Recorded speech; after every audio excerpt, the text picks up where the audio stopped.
প্রাকৃতিক দুর্যোগ চলছে, তো এই দুর্যোগের মধ্যে যেটা যেটা দুঃসংবাদ সেটা হলো যে কুলিয়াঙ্গে ভূমিধসে শিলচর শিলং যে 6 নম্বর জাতীয় সড়ক সেটা বন্ধ করে দেওয়া হয়েছে। এর ফলে সড়ক পথে এখন সারা ভারতের সঙ্গে বরাকের যোগাযোগ ব্যবস্থা বিচ্ছিন্ন হয়ে গেল। আপনারা জানেন যে গতকাল হারাঙ্গাজাও এবং মাহর এসব এলাকায় হারাঙ্গাজাওয়ে ধস নামার ফলে মহাসড়ক বন্ধ করে দেওয়া হয়েছে। আজকে শিলং রোডও বন্ধ করে দেওয়া হলো এবং এই প্রবল বৃষ্টি হচ্ছে সেখানে। আর ট্রেন চলাচল এখন পর্যন্ত ঠিক রয়েছে, এটা একটা আশার কথা। এই এত বড় বৃষ্টি সহ্য করছে, এটা কম বড় কথা নয়। আমরা সবসময় একটা আশঙ্কা করছি এই বোধহয় ট্রেন বন্ধ হয়ে গেল না। ট্রেন চলাচল মোটামুটি ঠিক আছে। তবে শিলচর থেকে বারোগ্রাম যে ট্রেন লাইন এবং বদরপুর থেকে বারোগ্রাম, মাফ করে দুর্লভছড়া যে লাইন, এই লাইনের একটা অংশ ট্রেন লাইন জলের তলায় চলে যাওয়ায় দুর্লভছড়া থেকে গুয়াহাটি পর্যন্ত যে ট্রেন সেগুলো বন্ধ করা হয়েছে।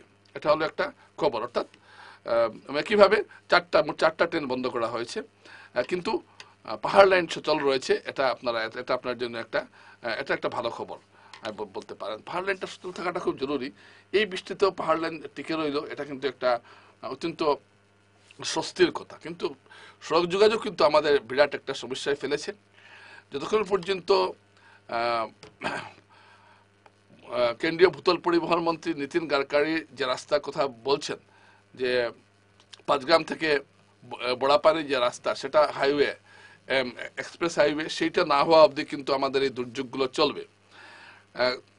এটাও একটা এই যে যোগাযোগ নিয়ে যে আমরা একটা বিচ্ছিন্নতার মধ্যে আছি, এবং এর ফলে কিন্তু এর সুযোগ নিয়ে আমরা কি দেখছি?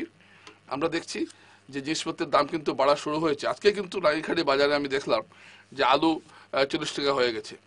তো এইভাবে পেঁয়াজেরও দাম বাড়িয়ে দেওয়া হচ্ছে। এইভাবে সামান্য একটু যোগাযোগ ব্যবস্থা বিচ্ছিন্ন হতেই কিছু কিছু অসাধু ব্যবসায়ী জিনিসপত্রের দাম বাড়িয়ে দেয়। এটাও কিন্তু একটা দেখার বিষয় এবং এই ব্যাপারে প্রশাসনের নজর রাখাটা প্রয়োজন। কিন্তু এই যে সড়কপথ যে অবরুদ্ধ হলো এবং বৃষ্টি অব্যাহত থাকলে এটা একটা বিরাট সমস্যা তৈরি করবে।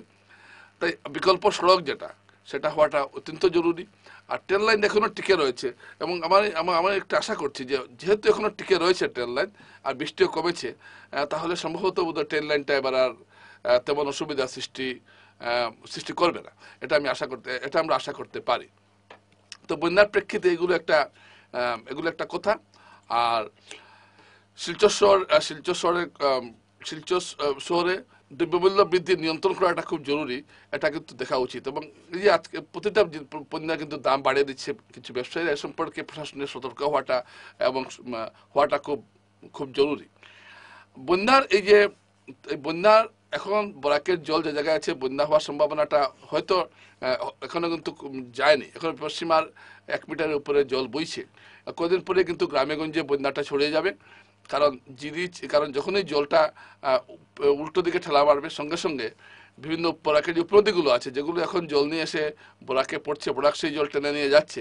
কিন্তু একটা সময় যখন ভাটির দিকে যখন জল ফেলে ফুপে উঠবে, তখন আস্তে আস্তে পেছন দিকে টান মারবে, তখন কিন্তু গ্রামাঞ্চলগুলো প্লাবিত হওয়া শুরু হবে। সেটা একটা দুশ্চিন্তার বিষয়। আর বিকল্প যোগাযোগ ব্যবস্থা, এখন যদি ট্রেন লাইনটা টিকে আছে, যদি কোনো কারণে ট্রেন লাইনে কোনো বিপদ হয়, তাহলে বিকল্প ব্যবস্থা হিসাবে ট্রেন লাইন তাড়াতাড়ি মেরামত করা এবং বিমানের ভাড়াটা কমানোটা খুব জরুরি। গত বন্যার সময় মুখ্যমন্ত্রী বিমানের ভাড়াটা অনেকটা কমিয়েছিলেন এবং কিছু বিশেষ ফ্লাইট চালু করা হয়েছিল শিলচর গুয়াহাটি। এবারও যাতে সেরকম কিছু পরিস্থিতি যদি হয়, তাহলে এটা করাটা প্রয়োজন রয়েছে। এটা আমার একটা ব্যক্তিগত অভিমত।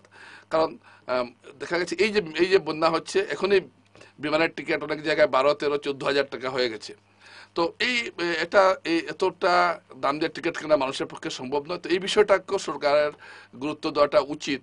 এবং আমি বলবো যে সাংসদ যিনি আছেন, আমাদের 2-3 জন সাংসদ আছেন, তাদের এই বিষয়টা নিয়ে একটা মনোযোগ দেওয়াটা উচিত। সড়কপথ বন্ধ রয়েছে, ট্রেনে এখন একমাত্র ভরসা ট্রেন। যদি কোনো কারণে ট্রেন যোগাযোগ বিচ্ছিন্ন হয়, তাহলে খুব জরুরি কাজে যদি মানুষকে যেতে হয়, তাহলে বিমানের ভাড়াটা যাতে মোটামুটি একটা মধ্যবিত্তের আয়ত্তের মধ্যে থাকে, এটা দেখাটা এখন খুব জরুরি।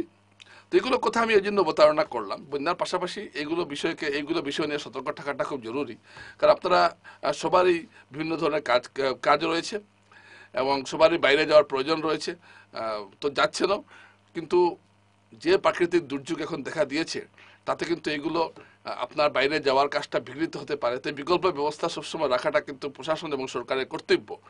তো এই বিষয়ে একটু আগেই আমরা প্রশাসনকে সতর্ক করে দিতে চাই যে আপনারা অন্তরক্ষে বিমান সেবার একটা মোটামুটি সস্তা বিমান সেবার একটা ব্যবস্থা করুন। এটা করা হয়েছিল একবার এবং এটা যোরহাটেও চালু আছে, কিন্তু শিলচরে ব্রিক ফ্লাই ছিল সেটার নাম, এটা শিলচরে বন্ধ করে দেওয়া হয়েছে। এটাকে আবার চালু করা হোক।